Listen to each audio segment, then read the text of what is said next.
berbicara sejarah, kalau definisi sejarah secara sederhana itu kan rentetan peristiwa dengan ada bukti-buktinya, catatan-catatannya.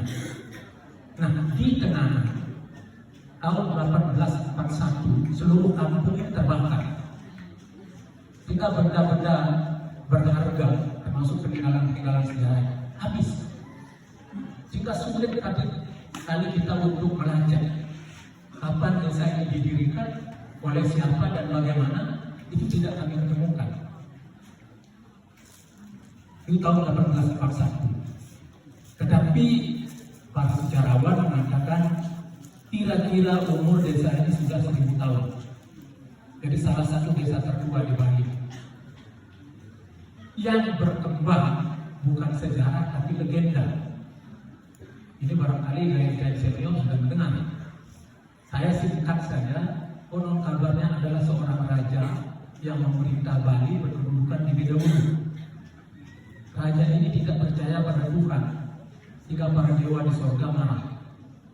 Lalu adalah rapat para dewa di Gunung Agung, dan hasil rapat sepakat mengutus dewa Indra untuk memerangi raja yang tidak percaya kepada Tuhan ini, yang bernama Maya Danawa.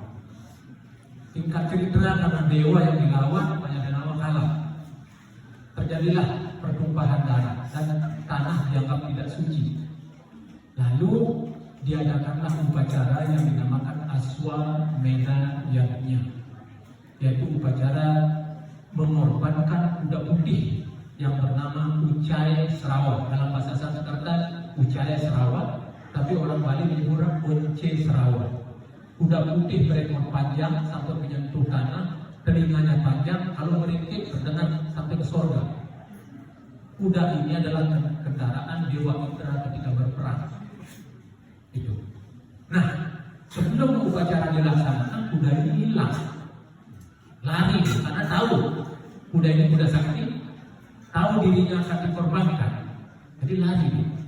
Lalu Dewa Indra mengutus orang yang namanya Wong Paneges, leluhur kami, untuk mencari mencari kuda. Nah, ini terjadi yang mencari kuda ini dibagi dua. Ada yang ke utara, ada yang ke timur. Ada dari jejaknya. Yang ke timurlah menemukan kuda itu sudah mati di lereng bukit utara di sini. Sehingga sampai sekarang pun spot itu ada batu disebut batu jarang. Nah, karena kudanya sudah mati, lalu kami sangat mencintai kuda tersebut. Mohon maaf, saya agak emosi jika menceritakan ini. Mereka tidak mau kembali ke Bedawulu. Nah, Dewa Indra mendapat laporan kuda itu mati, memberikan hadiah kepada Wong Paneges berupa tanah dengan syarat sejauh mana bangkai kuda itu tercium, sejauh itulah wilayah yang dihadiahkan. Tetapi leluhur kami rupanya paham kalau ini hanya sekedar mengandalkan bangkai kuda ini seperti ini, wilayahnya kecil. Lalu dipotonglah daging kuda itu, ditaruh di tempat sirih, digandeng itu.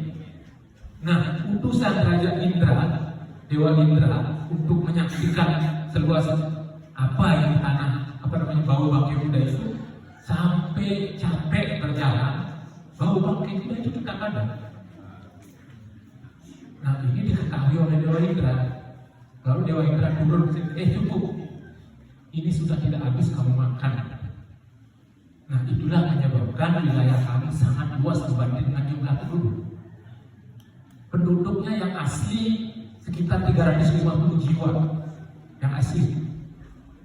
Dan luas wilayah tadi sudah disinggung oleh Pak Liang, 917 hektar, terdiri dari 591 hektar hutan yang produktif. Hasil utamanya tuak terbesar. Lagi itu 1 tahun miliaran hasilnya. Kemudian buah-buahan di sini hutan durian, duku banyak, dulu nenas banyak, jadi hutan produktif. Nah, itulah legenda atau latar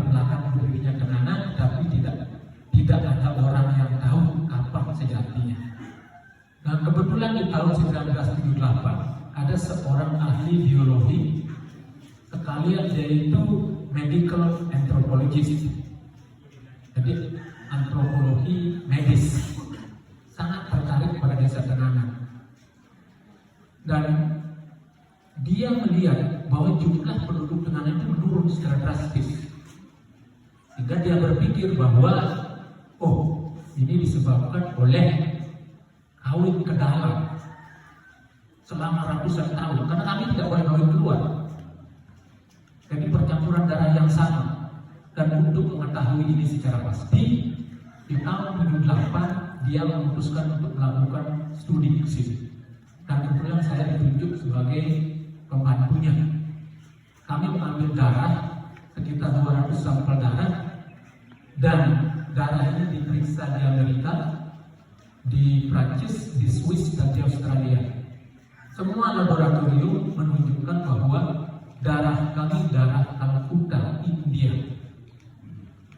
Kami dari India. Nah, ada bukti di India sendiri. Kebetulan saya baca di tahun 1979 di koran itu akan ada upacara di Orissa. Di Orissa itu di Teluk Bengkulu, ada satu provinsi di sana, akan ada upacara yang namanya Bali Yatra. Jadi perjalanan suci dari Orissa ke Bali. Itu ada himbauan, siapa yang mau ikut daftar. Karena tidak dapat mengikut yang cukup, akhirnya hanya upacara saja yang dilaksanakan. Tapi saya lupa tahun berapa itu memang ada pelayaran dari sana ke sini. Bahkan saya ketemu beberapa orang suami dari India waktu itu yang melakukan perjalanan suci ke Bali. Nah, jadi jelas bahwa kami dari Orissa. Nanti juga ada kaitannya dengan kain geringsing ya. Geringsing ini adalah kain yang, atau nanti saya ceritakan tentang geringsing. Kemudian tentang nama Tenganan, ini banyak interpretasinya.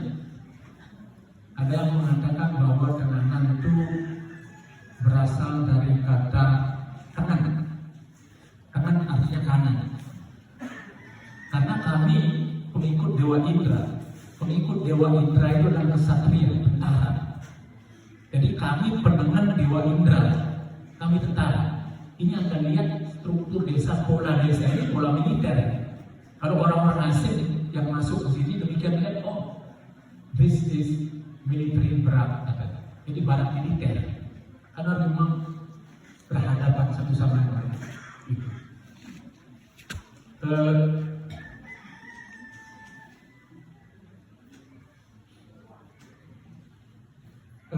Selanjutnya apa namanya,